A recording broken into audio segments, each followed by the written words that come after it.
মাহফিল থেকে ফিরতেছিলাম, কে বা কারা বক্তব্য তাদের রেওয়াজের বিরুদ্ধে গেলেই রাস্তা ব্লক করতে পারছেন। বড় বড় বালির বস্তা এবং কোরআন হাদিস দিয়ে বক্তব্য দিলে তাদের বাপ দাদাদের বিরুদ্ধে গেলেই রাস্তা ব্লক করতে হবে। আমি বেদাতি অঞ্চল, যার কারণে এটা সম্পূর্ণ শত্রুতা বা এটা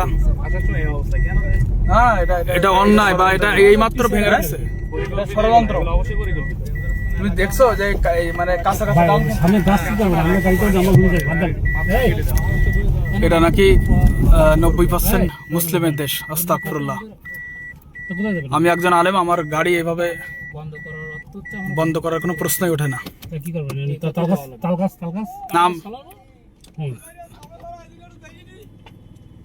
না আমার মনে হয়, শোনেন,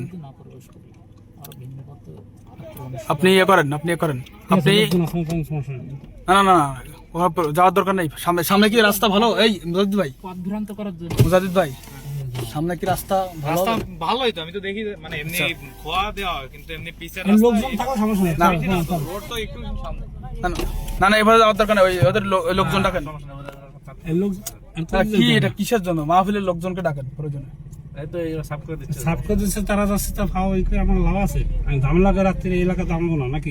আমাদের না, কিন্তু এটা করলো কারা?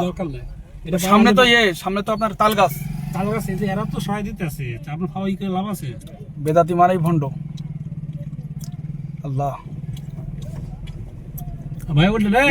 ইমানের সর্বনিম্ন স্তর রাস্তা থেকে কষ্টদায়ক বস্তু সরিয়ে ফেলা, মানুষের পথ প্রশস্ত করা। ঠিক আছে, লোক আছে, এইভাবে আপনি যাবেন কত দূর? সামনে গিয়ে তো সমস্যা হতে পারে। বেশি দূর না তো, সামনে একটা তাল গাছ কি সরানো সম্ভব? বাইকালারা কি করতেছে রাস্তা ই করার জন্য আরেকটা রাস্তা যায়, এটা তো বিরোধ করতে পারি। এখন তো লোক আছে, এটা কি করবেন আপনি? এটা তো লোক আছে, এরা কি করতেছে? মানে মাফের লোক আছে, ওরা দায়িত্ব নিয়েছে তো, অন্য রাস্তা গেলে এটা কোনো মুসলিমের কাজ হতে পারে না। এটা কোনো মুসলিমের কাজ হতে পারে না। ওরা জানে যে আমি আহলাদিস বক্তা, আহলাদিস শায়খ এখানে আসছে, এই জন্য এই অবস্থা করছে।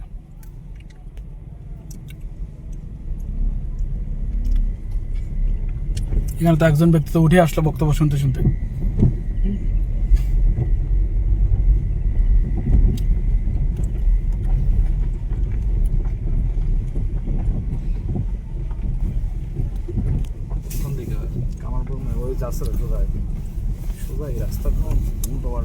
বক্তব্য তাদের রেওয়াজের বিরুদ্ধে গেলেই রাস্তা ব্লক করতে হবে নাকি? কোরআন হাদিস দিয়ে বক্তব্য দিলে তাদের বাপ দাদাদের বিরুদ্ধে গেলেই রাস্তা ব্লক করতে হবে। কি আজীব দুনিয়া। আল্লাহ, আস্তাগফিরুল্লাহ, আস্তাগফিরুল্লাহ। ওই লোকেরা যাওয়ার সময় রাস্তা ক্লিয়ার দেখেছে, আসার সময় এই অবস্থা কেন? হ্যাঁ, এটা ষড়যন্ত্র বলো। হ্যাঁ, এটা ষড়যন্ত্র, অবশ্যই পরিকল্পিত। তুমি দেখছো যে মানে কাঁচা কাঁচা ডাল, কিন্তু কাঁচা ডাল একদম পানি ওর পরে মাত্র কেটে দেওয়া।